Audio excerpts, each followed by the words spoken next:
Hola, soy Cata. Bueno, espera. Soy Cata. Soy Cata, trabajo para TransferWise como Full Stack Developer. Sé que a muchos nos hubiera gustado estar en la charla de Flipper. Entonces yo dije, bueno, tío, mañana te pongo ahí en streaming en mi charla. Pero claro, no tenemos streaming, así que no puede estar. Vale, trabajo para TransferWise. ¿Alguien aquí no conoce TransferWise? Vale, un montón de gente.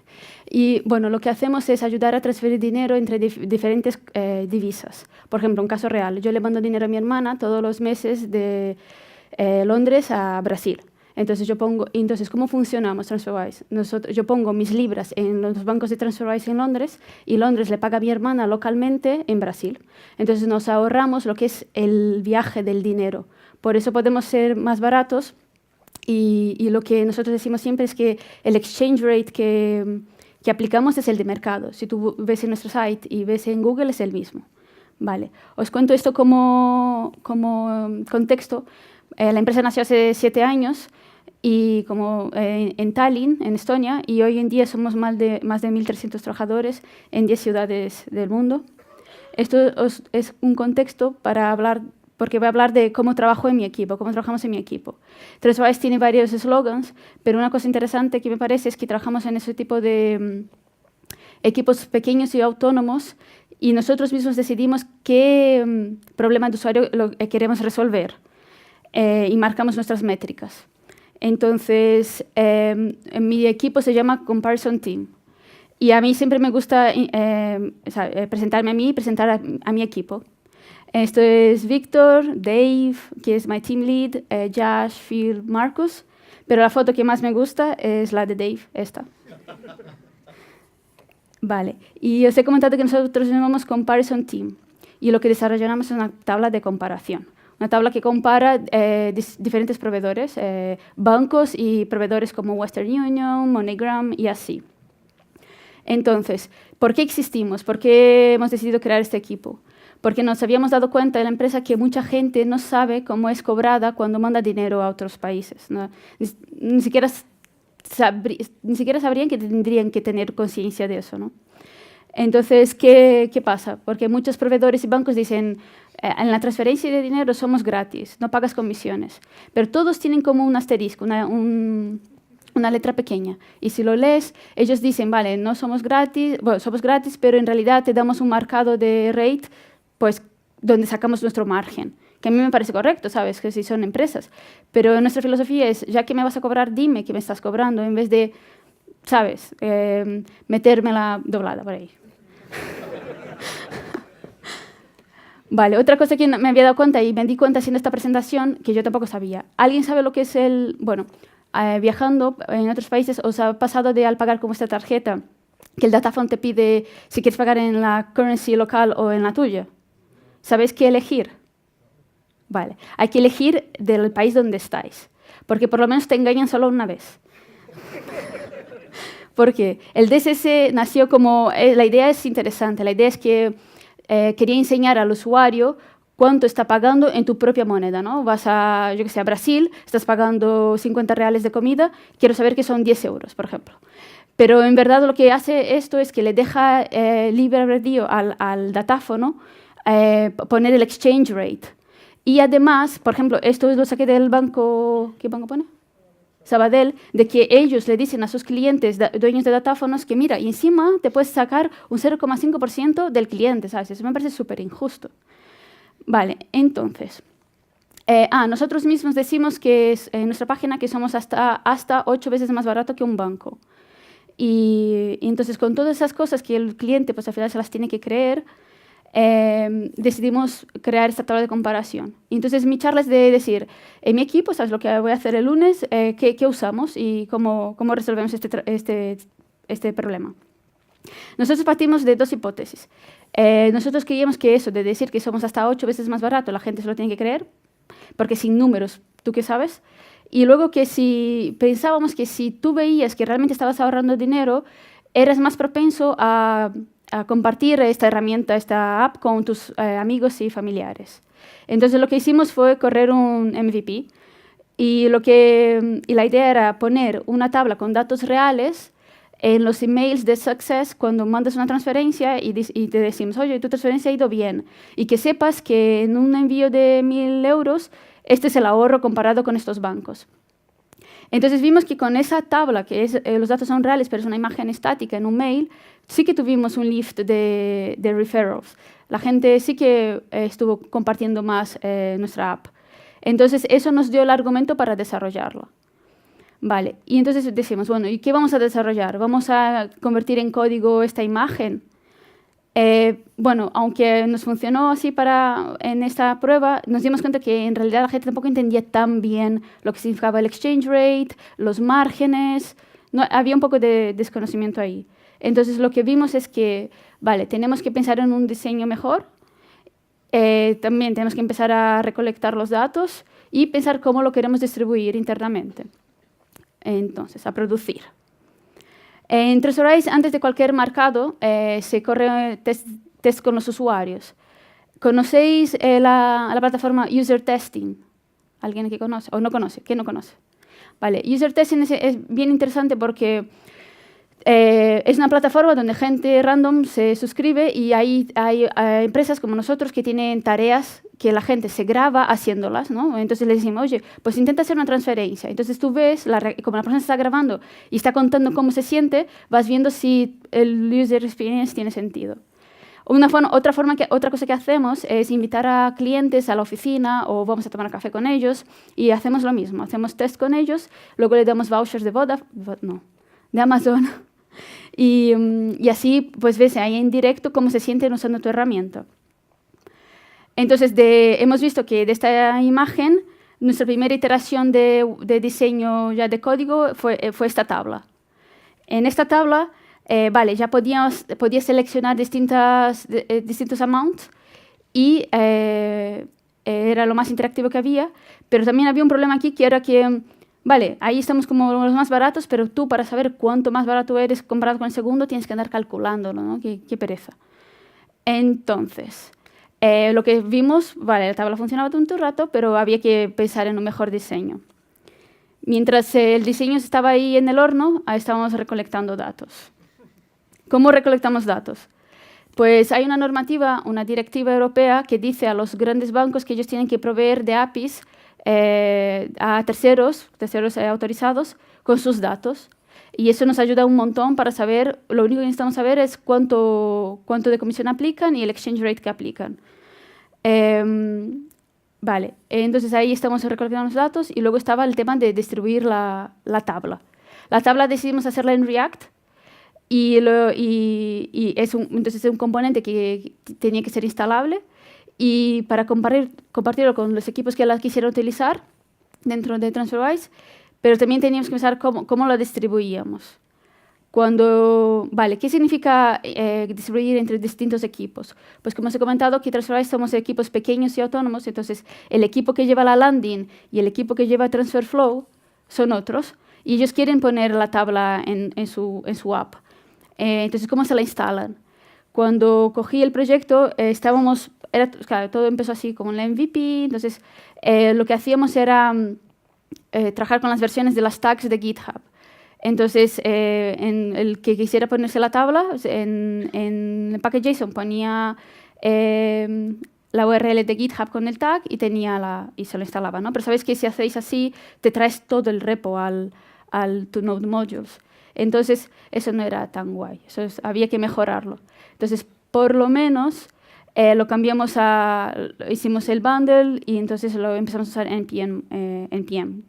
Entonces, ahí ahora los otros equipos que quisieran instalar la tabla lo hacían en npm install y la estaban instalando como un componente de React. Pero nos dimos cuenta ahí. Pero vale, ¿y qué pasa si justo ese equipo no usa React? ¿Qué pasaba? Que la landing no usa React. ¿O qué pasa si nosotros tenemos los de marketing que tienen affiliates y ellos también quieren usar la tabla? Porque al final la tabla está comprando proveedores, ¿no? Entonces, son datos ahí y estaría bien que, por ejemplo, un youtuber o un blogger de New Zealand está escribiendo cómo ir a vivir cómo transferir dinero y quiere poner una tabla de comparación. Podría usar nuestra tabla. Entonces, ¿cómo podíamos compartir con gente externa y cómo podíamos comunicar nuevas releases? Entonces aquí empezó el trabajo de, vale, qué hace la gente, ¿no? He visto que hay widgets que la gente pone en sus sites, ¿cómo lo hacen? Entonces fui a investigar lo que hacía Twitter. Y si vas a la developers de Twitter, tú pones el timeline o lo que quieras, o el botón de follow me o lo que sea, y ellos te dan 2 cachitos de código. Un A-tag con una clase que tienes que poner, una clase esos datos, y luego el script que va a inyectar el timeline en tu site. Entonces, un site que, por ejemplo, si conocéis a Laura Lacar, ella en su blog tiene el Twitter de timeline. Otro ejemplo que quise ver cómo funciona es el de Spotify. ¡Qué casualidad! A ver, ¿quién estuvo ayer en la charla de José? Pues, claro, dije, mira, pues justo.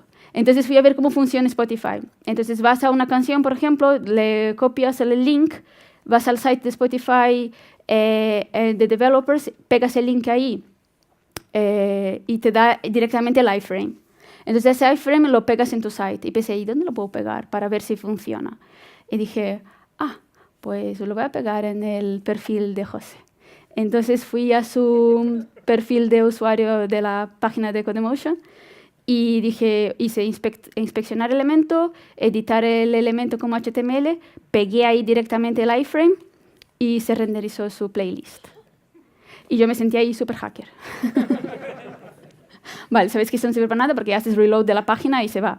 Pero bueno, a mí me resultó. Lo que quiero decir con esto es que es muy fácil, tiene que ser muy fácil compartir un widget, ¿vale?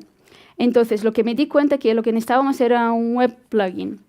Lo que hemos dicho, un código pequeñito, fácil de usar, que enriquezca la página que lo quiero usar y que cualquiera lo pueda copiar y pegar. Entonces, en aquel momento, esto hace como 1 año y medio, yo empecé a ver, vale, ¿qué hago? ¿Cómo hago mi tabla? Y oía un montón de web components. Y también estaba lo de los iframes que utiliza Spotify y Twitter.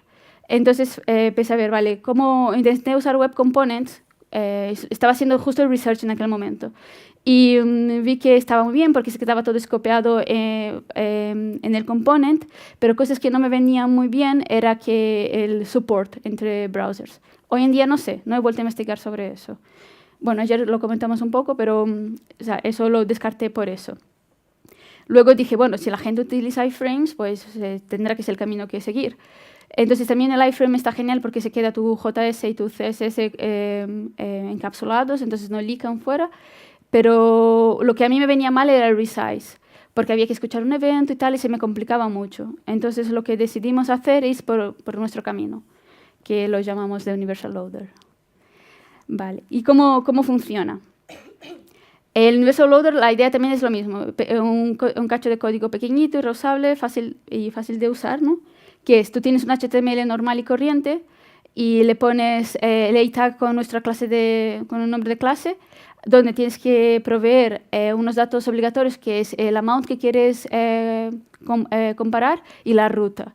Y opcionales, por ejemplo, el idioma. El cachito el script que te va a inyectar luego y el cachito de script que luego inyecta el marcado en tu tabla, en tu site. Entonces, al final lo que hace el Universal Loader es que te sustituye el A-tag por este div, y ese div es nuestra tabla.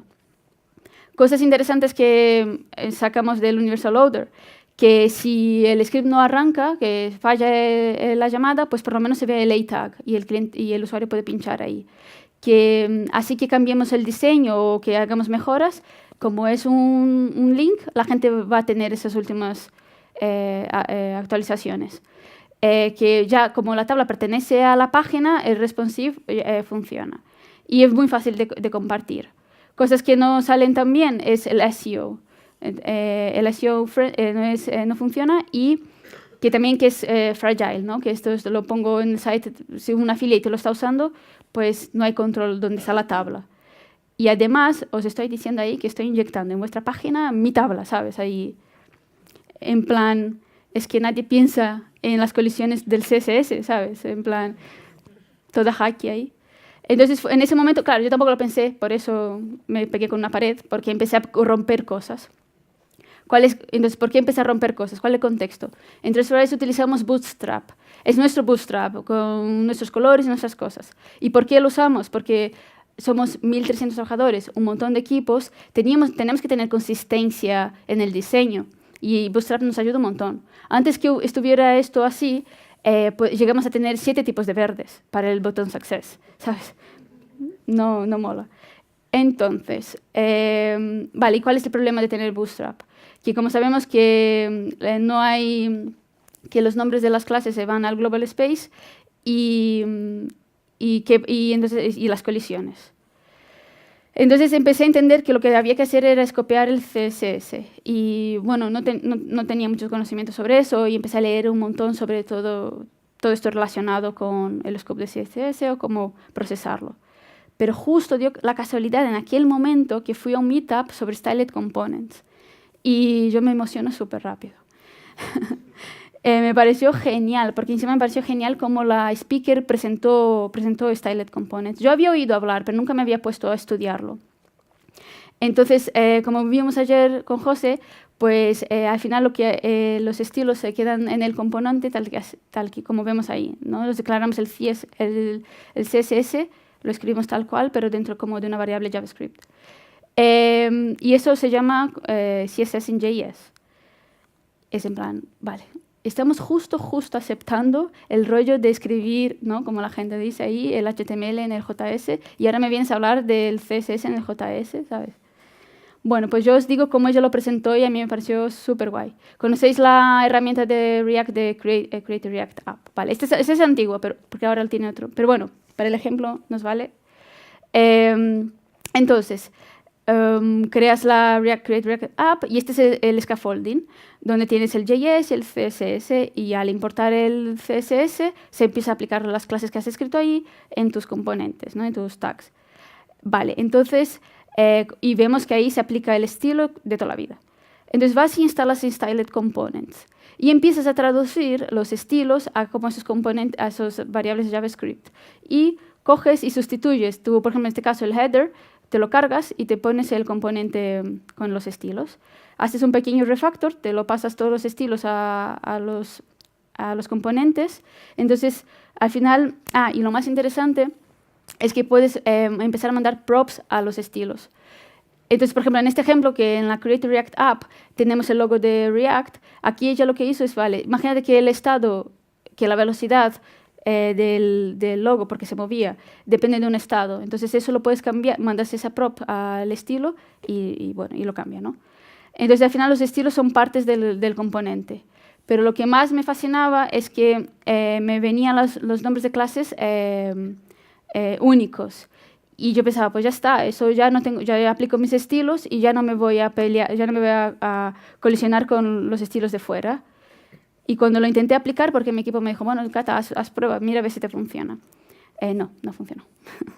No funcionó porque al usar el Bootstrap tenía, con mis conocimientos de aquel momento, ahora no sé porque no lo he vuelto a probar, tenía que traducir casi todo mi Bootstrap a Styled Components. Entonces no veía que era posible.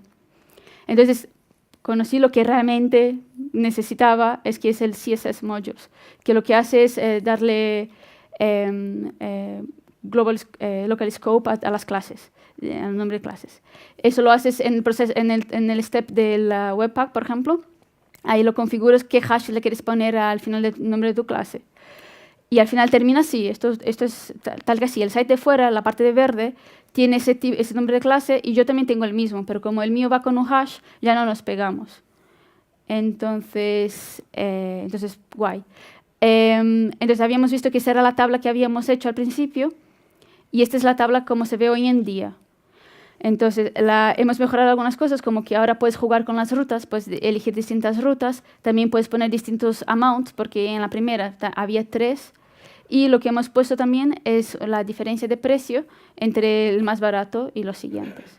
Y jugando con la tabla nos hemos dado cuenta que no somos los más baratos.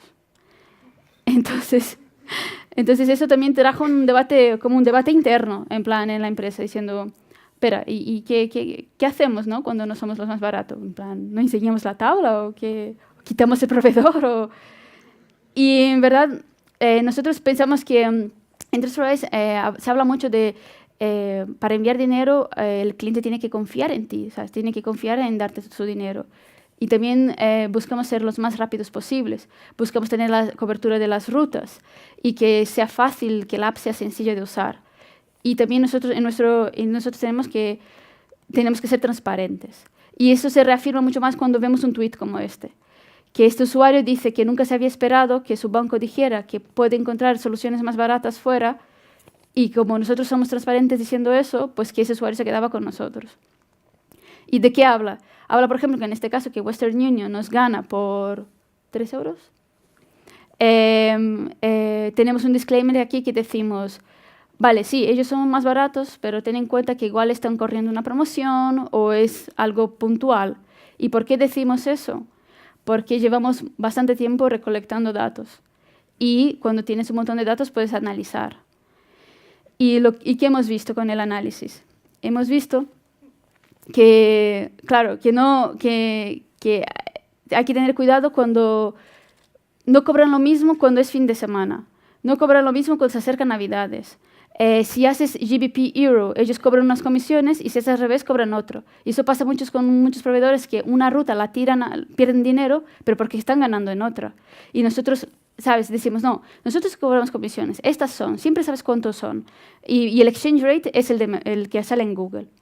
Entonces, con toda esta información, escribimos un blog post sobre esto y tal.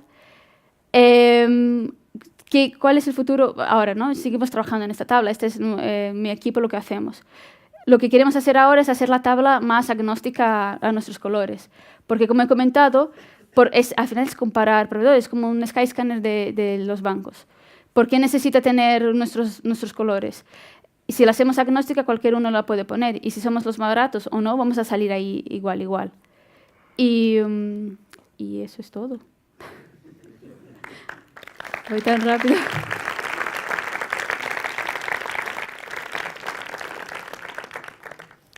No sé si alguien tiene alguna pregunta o puedo contar una curiosidad más si a alguien le interesa.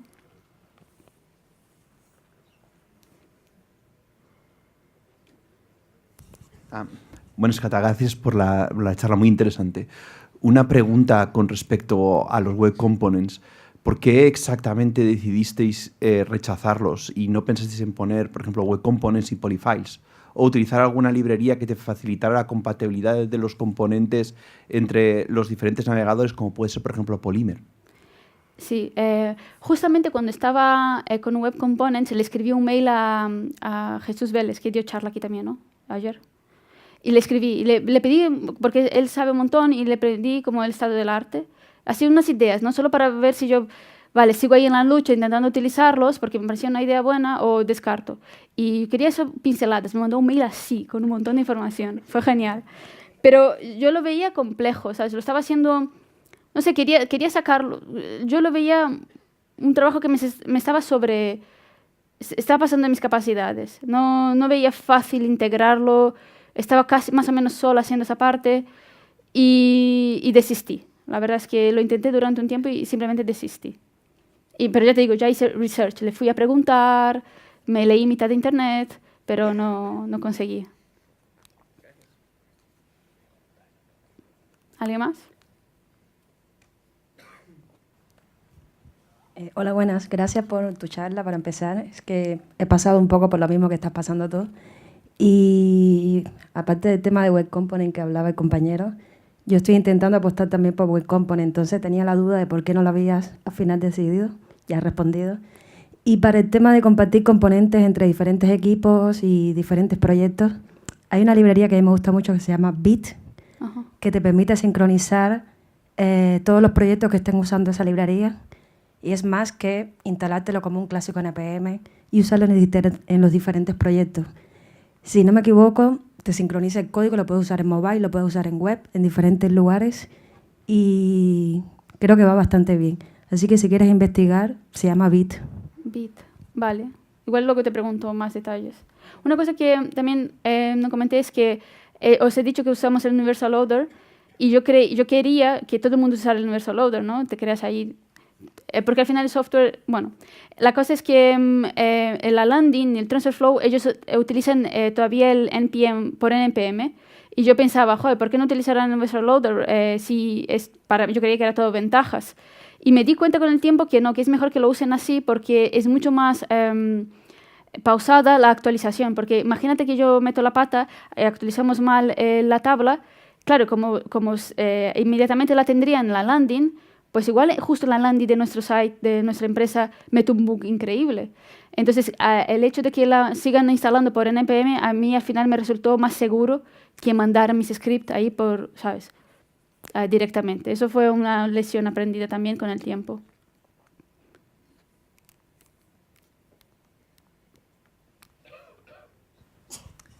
Hola.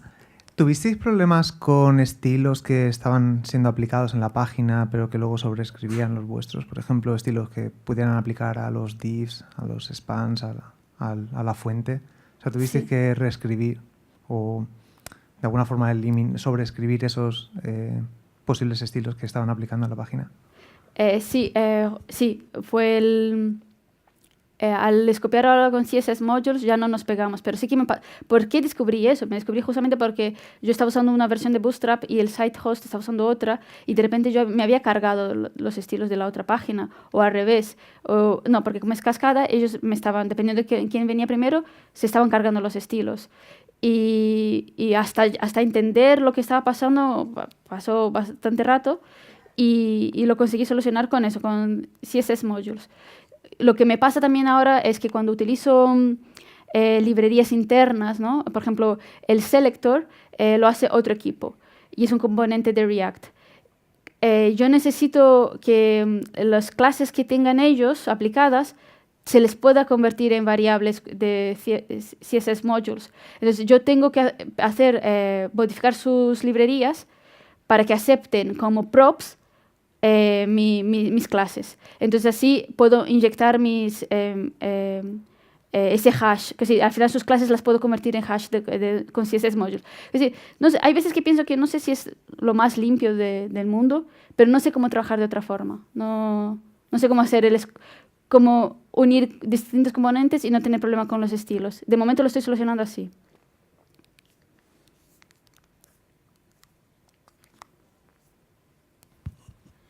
Antes has comentado que en principio la solución de Styled Components era como muy viable, pero el principal problema que encontraste era la colisión con el Bootstrap. Sí. ¿Consideras que a la larga podría incluso ser una mejor solución el hacer el esfuerzo de cambiar todo ese Bootstrap a Styled Components?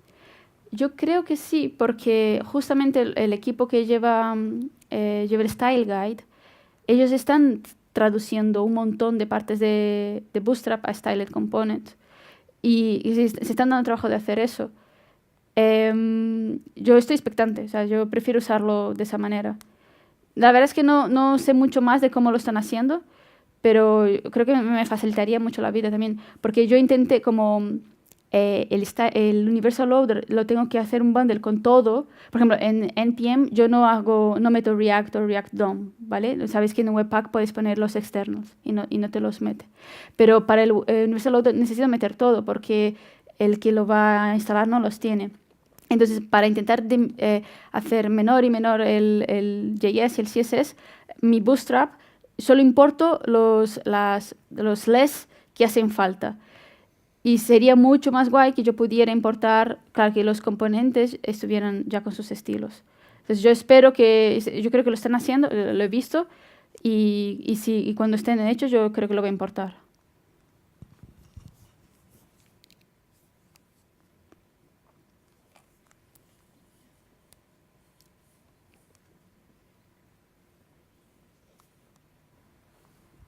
Hola, ¿qué tal? Muy buenas, gracias por la charla. El proceso de decisión así para elegir algo, ¿cómo es más o menos en vuestro equipo? Por ejemplo, el otro día aprendí sobre el API de context de React, ¿no? Y nosotros usamos Higher Component. Y a mí me da el feeling que se solucionaría mejor haciendo context. No tengo mucha experiencia. Entonces dije, vale, lo estudié, entonces yo tengo que como convencer a mi equipo de que lo cambiemos. Y lo que hice fue, chicos, he aprendido esto, ya no voy a ir todo loca, ya intento convencerles. Entonces dije, ¿y si hacemos una sesioncilla donde os explico de dónde venimos y por qué esto es guay, ¿no? Entonces corrimos, como empecé, vale, ¿sabéis? Hicimos una típica app de React y fuimos poco a poco de drop dealing a mejorándolo con render props y luego les dije, pero existe esta API. Entonces, cuando terminamos esa pequeña sesioncilla, me dijeron, bueno, Cata, si quieres probarlo, pero yo creo que habría que hacerlo poco a poco, no refactorices todo y nos vamos con los tiempos. Entonces, en mi equipo lo que hacemos es, si tienes una idea, en Transferwise es mucho así, si tienes una idea, no hay nadie que te vaya a parar, nadie te va a decir que no lo hagas. Y si quieres, y si hay algún problema que realmente lo quieres saber y necesitas gente y convences a gente para que se una a ti, nadie va a decir que no. Claro, desde que no rompas al equipo que te estás robando a la gente, ¿sabes? Quitas a gente y dejas ellos colgados. Pero en Transferwise es mucha autonomía. Y también hay veces que es difícil, esa autonomía hace falta mucha responsabilidad para llevarla también. Y una cosa que me gusta mucho que se dice en mi empresa, ¿sabes? Que se siente es que contratamos a gente en la que confiamos. Eso se siente, por eso podemos tomar nosotros mismos las decisiones. Eso está guay. Y otra pregunta, ¿hacéis revisión de código? Sí. Por ejemplo, cuando quise hacer los cambios en el CSS del componente del selector, ¿sabes? De repente los owners de ese... porque ahí funcionamos creo como vosotros, ¿no? Como son pequeñas... ellos son dueños de ese repo, entonces hacemos una PR y tenemos que pasar sus filtros, ¿sabes? Tenemos que adaptarnos a cómo testean, a todo. Entonces, yo hice ese cambio y ellos lo debaten, me lo devuelven, oye, mejora esto, y una vez, por fin, es como el open source de la calle, pues aplicado a nosotros. Así es como lo hacemos. Gracias. ¿Está? Vale. Vale. Ah, ahí, gracias.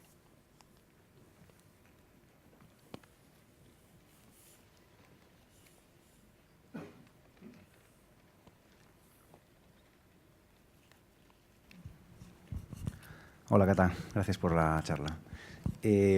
¿Habéis pensado, cuando estabas hablando de que hacíais un Universal Bundle para dar ese componente a un tercero, ¿habéis pensado si ese tercero, por ejemplo, tiene metido Angular, si va a funcionar, no va a funcionar, y sobre todo si tiene otros componentes?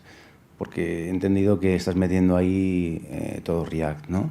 Sí. Entonces, si hay otro componente que también tiene React, ¿cómo va a funcionar? Como hemos visto así, en la forma... No he probado así como si el host tiene otro React, pero como en el bundle me traigo... inyecto la tabla con todo lo que necesita. El único problema que yo me encontré cuando probé fueron con las clases. El JS es un poco grande y lo estoy intentando disminuir. Porque me estoy trayendo medio internet.